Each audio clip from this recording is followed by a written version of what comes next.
Hello दोस्तों, आज हम एक्सप्लेन करने वाले हैं एमसीयू की मूवी द मार्वल्स। तो चलिए जल्दी से स्टार्ट करते हैं। कहानी की शुरुआत होती है और हम स्पेस को देखते हैं, जहां डार्विन नाम की लड़की अपनी टीम के साथ मून में आती है और एक बॉक्स को निकालती है जिसमें उसे एक कड़ा मिलता है। जब वो उसे पहनती है तो वो चमकने लगता है, जिस पर वो दूसरा कड़ा ढूंढने लगती है। अगले सीन में हम कमाला खान यानी मिस मार्वल को देखते हैं, जो एक ड्राइंग बनाने में लगी थी और दूसरा कड़ा उसी के पास था। अब हम कैप्टन मार्वल को देखते हैं, जहाँ वो सपना देख रही थी कि किस तरह उसने एनर्जी सोर्स को ब्लास्ट किया और उस ब्लास्ट में उसे अपनी पावर्स मिली। तभी अचानक उसकी आंख खुलती है और निक फ्यूरी उसे कॉल करते हैं। वो कहते हैं कि कुछ देर पहले जंप पॉइंट सिस्टम की पावर अचानक बढ़ गई थी, जिससे हमारा सारा नेटवर्क डाउन हो गया था। हमारी नेटवर्क टीम ने पता लगाया है कि इसकी शुरुआत MP41 से हुई थी, तो तुम वहां जाओ और देखो प्रॉब्लम क्या है। मोनिका और उसकी टीम इंफॉर्मेशन मिलते ही तुम्हें बता देंगे। मोनिका कैरोल की फ्रेंड की बेटी है, जो अब बड़ी हो चुकी है और निक फ्यूरी के साथ काम कर रही है। और अब सीन शिफ्ट होता है मोनिका पर, जहाँ वो स्पेस में अपनी पावर से सैटेलाइट को रिपेयर कर रही थी। मोनिका फ्यूरी से कहती है, एनर्जी ओवरलोड होने की वजह से जंक पॉइंट में कुछ साइड इफेक्ट हुआ है, मैं उसी को रीडिंग लेने जा रही हूँ। कैप्टन मार्वल भी वहाँ पहुँच जाती है। वो फ्यूरी से कहती है, मुझे प्रॉब्लम पता चल गई है, यहाँ एक जंक पॉइंट है जो बंद नहीं हो रहा है, शायद वो किसी वजह से अटक गया है। अब क्योंकि कैप्टन मार्वल और मोनिका दोनों अलग अलग जगह पर मौजूद थे, लेकिन वो जंप पॉइंट दोनों जगहों से जुड़ा हुआ था, इसलिए जैसे ही कैप्टन मार्वल और मोनिका एक साथ एनर्जी को टच करते हैं तो इन तीनों की आपस में जगह बदल जाती है। मोनिका कैप्टन मार्वल की जगह पहुँच जाती है, कैप्टन मार्वल मिस मार्वल के घर पहुँच जाती है और मिस मार्वल स्पेस में मोनिका की जगह पहुंच जाती है। फ्यूरी मिस मार्वल को स्पेस में देखकर शॉक हो जाते हैं। कैप्टन मार्वल जैसे ही बाहर निकल के उड़ने की कोशिश करती है, वो फिर से टेलीपोर्ट होकर अपनी जगह वापस आ जाती है, जहां उसे कुछ लोग उस पर हमला करने वाले थे। कैप्टन उनसे फाइट करती है और पूछती है कि तुमने क्या किया मेरे साथ। तभी कीरी आर्मी कैप्टन की तरफ बढ़ने लगते हैं, लेकिन वो उन्हें एक ही झटके में खत्म कर देती है। वो फ्यूरी से कहती है कि ये सब कीरी का किया धरा है। उधर कीरी की कमांडर डार्विन और अस्कल के बीच समझौते को लेकर बात हो रही थी। डार्विन अस्कल से कहती है, हाला प्लेनेट तबाह हो रहा है, उसे बचाने में हमें तुम्हारी मदद चाहिए, बदले में तुम्हें तुम्हारा घर बसाने में मदद करूंगी। और तभी कैप्टन मार्वल वहां पहुंच जाती है, लेकिन उसे एक सोल्जर ने देख लिया था। कैरोल जैसे ही उस पर हमला करती है, वहां टेलीपोर्ट होकर मिस मार्वल उसकी जगह आ जाती है। मिस मार्वल भी उन पर हमला करती है, लेकिन वो भी टेलीपोर्ट हो जाती है और इस बार मोनिका उनकी जगह आ जाती है। मोनिका उनके साथ जबरदस्त फाइट करती है। फ्यूरी कैरोल से पूछता है कि तुम यहाँ कैसे आ गई। कैरोल कहती है कि क्री ने अनस्टेबल एनर्जी हॉल बनाया है, जब मैंने उसे छुआ तो मैं टेलीपोर्ट हो गई। जैसे ही वो अपनी एनर्जी का यूज करती है, वो मिस मार्वल के घर पहुंच जाती है और वहां क्री के सोल्जर से फाइट करती है, जो मिस मार्वल के साथ टेलीपोर्ट होकर उसके घर पहुंच गए थे। फाइनली ये तीनों टेलीपोर्ट होते हुए सारे सोल्जर को हरा देते हैं। अब कैप्टन क्री के शिप पर मौजूद थी, जहां क्री कमांडर से कहते हैं कि एक के बाद एक इतने सारे जंक पॉइंट बनना बहुत खतरनाक है। उधर मोनिका और फ्यूरी मिस मार्वल को ढूंढते हुए उसके घर पहुंच जाते हैं। मोनिका कहती है कि हम तीनों की पावर्स लाइट पर बेस्ड है, कैप्टन मार्वल लाइट एनर्जी को अब्जॉर्ब कर सकती है, मैं उसे देख सकती हूँ और तुम उस चीजों को इस्तेमाल कर सकती हो। मिस मार्वल जैसे ही अपने पावर का यूज करती है, कैप्टन मार्वल फिर से उसके घर पहुंच जाती है। मोनिका कैप्टन से कहती है कि हमने एक साथ अनस्टेबल जंक पॉइंट को छू लिया था, जिससे हमारी पावर्स जुड़ चुकी है। तभी कैप्टन को याद आता है कि अगर मैं यहाँ हूँ तो मिस मार्वल क्री के प्लेनेट्स पे पहुंच चुकी है। वो जल्द ही क्री के प्लेनेट की तरफ निकल पड़ती है, लेकिन कैप्टन मार्वल हवा से टेलीपोर्ट होकर क्री प्लेनेट पर पहुंच जाती है। मिस मार्वल उड़ नहीं सकती, इसलिए वो नीचे गिरने लगती है। फ्यूरी मोनिका से कहता है कि उसे बचाओ, क्योंकि मोनिका को भी उसकी पावर्स अभी अभी मिली थी, इसलिए वो भी ठीक से उड़ नहीं सकती थी। लेकिन फिर भी वो मिस मार्वल को बचाने के लिए उसकी तरफ उड़ने लगती है, लेकिन वो मिस मार्वल के साथ उड़ नहीं पा रही थी।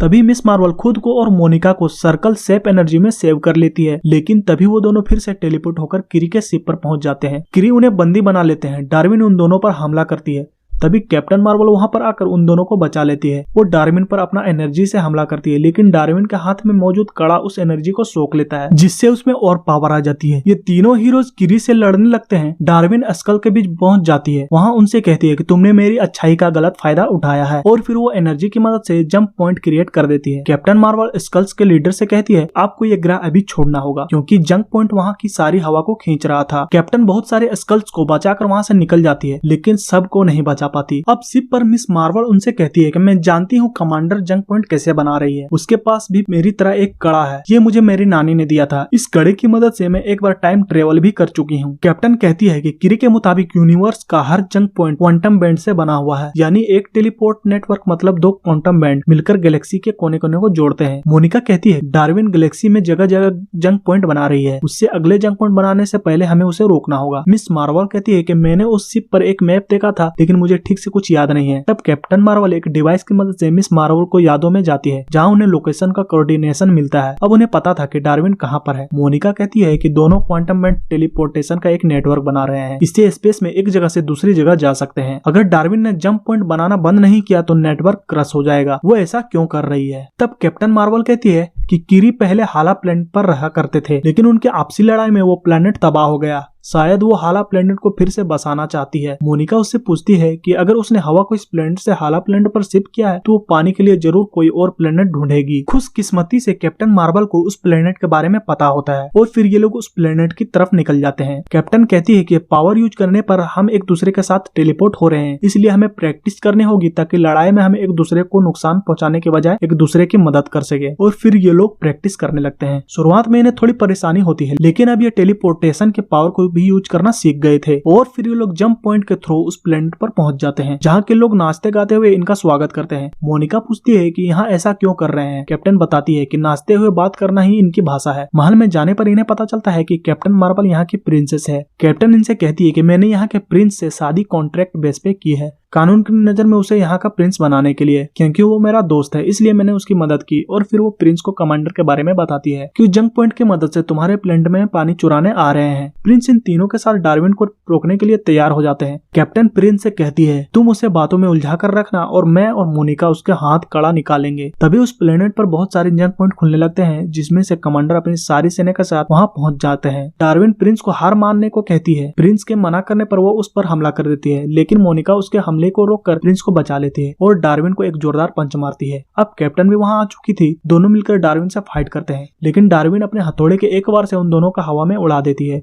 और खुद एक जंप पॉइंट बनाने के लिए शिप पर चली जाती है। लेकिन उससे पहले मोनिका वहां पर पहुंचकर उससे फाइट करने लगती है। डार्विन उस कड़ी की वजह से बहुत ज्यादा पावरफुल हो चुकी थी, वो मोनिका को मारने ही वाली थी। तभी टेलीपोर्ट होकर कैप्टन मार्वल उसके सामने आ जाती है। अब दोनों मिलकर उससे फाइट करते हैं, लेकिन फाइट के दौरान मिस मार्वल कमांडर के सामने आ जाती है। डार्विन मिस मार्वल के हाथ में उस कड़ी को देख लेती है। वो उसके कड़े को छीनने के लिए आगे बढ़ती है, लेकिन तब तक वहां कैप्टन मार्वल आ जाती है। डार्विन कैप्टन के एनर्जी को सोख कर उसे जोरदार पंच मारती है। मोनिका डार्विन पर हमला कर पाती उससे पहले डार्विन एक अनस्टेबल जंप पॉइंट तैयार कर लेती है, जिसके वजह से प्लेनेट का सारा पानी जंप पॉइंट के जरिए हाला प्लेनेट पर ट्रांसफर होने लगता है। मिस मार्वल और मोनिका इसे रोकने के लिए एक शिप में बैठकर इन पर हमला कर देते हैं। कैप्टन मार्वल इनके सारे शिप डिस्ट्रॉय करने लगती है। डार्विन की आर्मी इन पर मिसाइल फायर करती है। कैप्टन कहती है कि मैं एक और प्लेनेट की तबाह नहीं होने दूंगी। तब मोनिका कहती है अगर अभी यहाँ से नहीं निकले तो हम भी नहीं बचेंगे। तभी मिसाइल से बचने के लिए मिस मार्वल एक जंप पॉइंट बनाती है और वहाँ से वो लोग बचकर निकल जाते हैं। कैप्टन बहुत दुखी थी। वो इन्हें बताती है कि किरी पर कई सालों से एआई का राज था। मुझे लगा यहाँ सब रोकने के लिए उसे खत्म करना होगा, लेकिन मेरी वजह से उनमें जंग छिड़ गई और हाला प्लेनेट की हवा जहरीली हो गई, इसलिए मुझे महाविनाशक कहा जाता है। मोनिका कहती है कि हमें कमांडर को ढूंढना होगा, लेकिन वो इस गैलेक्सी में कहीं भी हो सकती है। तब कैप्टन कहती है कि वो सिर्फ उन लोगों को निशाना बना रही है जो मेरे लिए मायने रखते हैं। हमें फ्यूरी के अलर्ट करना होगा। तभी फ्यूरी के स्पेस स्टेशन पर अलर्ट वार्निंग आने लगती है। उसके असिस्टेंट उसे बताती है कि ये लोग बहुत ज्यादा है और हमारे पास सिर्फ 15 एस्केप पोर्ट्स है। अब ये तीनों हीरोज भी फ्यूरी के पास पहुंच चुके थे। तभी वहाँ पर मौजूद कैट एक आदमी को निगल लेती है। फ्यूरी कहता है कि यही तो प्लान है, हमारे पास इसके पॉट्स कम है और लोग ज्यादा, इसलिए इन कैट्स के जरिए हमें लोगों को यहाँ से निकालना होगा। और फिर शिप पर मौजूद सारी कैट्स एक एक करके लोगों को निगलने लगते हैं। सब लोग डर के मारे इधर उधर भाग रहे थे। कैप्टन मार्वल, मोनिका और मिस मार्वल भी लोगों को पकड़कर इन कैट्स की मदद कर रही थी। फ्यूरी इन कैट्स के साथ वहाँ से निकल जाता है और मोनिका कहती है कि डार्विन का पता चल चुका है, उसे हमारा सूरज चाहिए। उसने फिर से एक अनस्टेबल जंप पॉइंट बना लिया है। फ्यूरी सब लोगों के साथ एक सेफ जगह पहुंच जाता है। इधर ये तीनों डार्विन को रोकने पहुंच चुके थे। इन तीनों को भी जबरदस्त फाइट होती है। डार्विन बहुत ज्यादा पावरफुल हो चुकी थी, लेकिन ये तीनों अच्छे से अपने टेलीपोर्टेशन की पावर को यूज कर रहे थे। फाइनली ये तीनों मिलकर डार्विन को हरा देते हैं। डार्विन अब बहुत ज्यादा घायल हो चुकी थी। वो कैप्टन से कहती है इसलिए तुम्हें सब महाविनाशक बुलाते हैं, तुमने हमारे प्लेनेट को छीन लिया। मोनिका कहती है कि अब भी तुम्हारे प्लेनेट को बचा सकते हैं। कैप्टन अपनी पूरी पावर के साथ तुम्हारे सूरज को दोबारा जिंदा कर सकती है। डार्विन मान जाती है। कैप्टन जैसे ही उसे उठाने की कोशिश करती है, वो धोखे से मिस मार्वल पर हमला कर उसका कड़ा छीन लेती है। अब डार्विन बहुत ज्यादा पावरफुल हो चुकी थी। मोनिका कहती है कि इतनी एनर्जी की वजह से तुम मारी जाओगी, लेकिन वो फिर भी उसकी बात नहीं मानती। कैप्टन मार्वल उसे स्पेस में धक्का दे देती है, लेकिन फिर भी डार्विन एनर्जी का यूज करके कड़ों को आपस में टकरा देती है और एनर्जी ओवरलोड होने की वजह से वो मारी जाती है। लेकिन उस धमाके की वजह से दूसरा डायमेंशन का पोर्टल खुल चुका था। मोनिका कहती है कि अगर तुम दोनों मिलकर इतनी एनर्जी क्रिएट कर पाओ जिससे ये हॉल बना है तो मैं इसे बंद कर सकती हूँ। और फिर ये दोनों ऐसा ही करती है। मोनिका को पता था कि पोर्टल बंद करने के बाद वो दूसरे डायमेंशन में फंस जाएगी। जाएगी, लेकिन फिर भी वो उस पोर्टल को बंद कर देती है। इस तरह मार्वल सारे प्लेनेट को बचा लेता है और इसी के साथ ये मूवी एंड होती है। कैसी लगी ये मूवी कमेंट में जरूर बताएं और ऐसे ही मूवीज एक्सप्लेन के लिए वीडियो को लाइक और चैनल को सब्सक्राइब करें। बाकी मिलते हैं नेक्स्ट वीडियो में, तब तक के लिए बाय बाय।